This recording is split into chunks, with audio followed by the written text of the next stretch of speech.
বিয়ের ক্ষেত্রে কারো ক্ষেত্রে কখনো এমন হয় যে মানুষটাকে ভালো লেগেছে কিন্তু মন থেকে কেন যেন পুরোপুরি নিশ্চিত হওয়া যাচ্ছে না। পছন্দ হয়েছে কিন্তু ভেতরে একটা সন্দেহ কাজ করছে। এই অবস্থায় আসলে কি করবেন? তো ভালো লাগাটা গুরুত্বপূর্ণ কিন্তু ভালো লাগার উপর সিদ্ধান্ত নেওয়াটাই যে পুরোপুরি সিদ্ধান্ত নিয়ে ফেলাটা ঝুঁকিপূর্ণ। আবার অকারণে অতিরিক্ত সন্দেহ করাও কিন্তু সম্পর্ক নষ্ট করে ফেলে।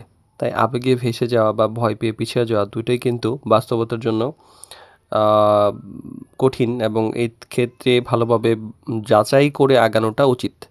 তো ব্যারিস ক্যাভিরির বিবাহ বিষয়ক জটিল প্রশ্ন সহজ উত্তর সিরিজের ২৪তম পর্বে এই ব্যাপারে কথা বলব যে ভালো লাগে কিন্তু কিছুটা সন্দেহ আছে। সেক্ষেত্রে আপনি কি করবেন?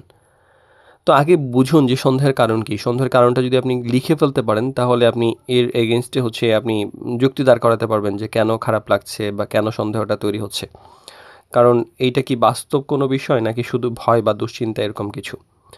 আর অনেকে রেড ফ্ল্যাগ ব্যবহার করেন মানে এমন কিছু আচরণ করেন যেটা শুরুতেই সতর্ক হওয়ার ইঙ্গিত দেয়। এটা না করাই উচিত। কথায় অসঙ্গতি, রাগ নিয়ন্ত্রণ না থাকা, অতিরিক্ত গোপনীয়তা, সবসময় জেতার মানসিকতা এই ব্যাপারগুলা সমস্যা। আবার ওভার থিংকিংও কিন্তু একটা ক্ষতিকর ব্যাপার। সবকিছুতে অতিরিক্ত সন্দেহ থাকলে সম্পর্ক একদম নষ্ট হয়ে যাবে। এটা খুবই স্বাভাবিক। ছোট বিষয় নিয়ে অযথা যদি ভয় বা এরকম থাকেন তাহলে এটা ঠিক না।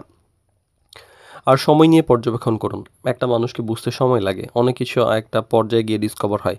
তো বিভিন্ন পরিস্থিতিতে তার আচরণ কেমন হয় সেটা একটু দেখুন, তারপর সিদ্ধান্ত নিন। আর বিশ্বস্ত মানুষের মতামত নিতে পারেন। অনেক সময় বাইরের থেকে যে কিছু মানুষ আ কে বুঝা যায় না। এজন্য যারা বিশ্বস্ত আছেন ওনারা অনেক কিছু বুঝতে পারেন, পরিষ্কারভাবে বুঝেন। তো পরিবার বা অভিজ্ঞ কারো পর্যবেক্ষণ এক্ষেত্রে আপনার কাজে আসতে পারে।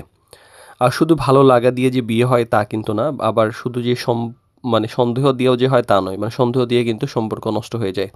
তো সবচেয়ে ভালো কাজে আসে যখন আপনি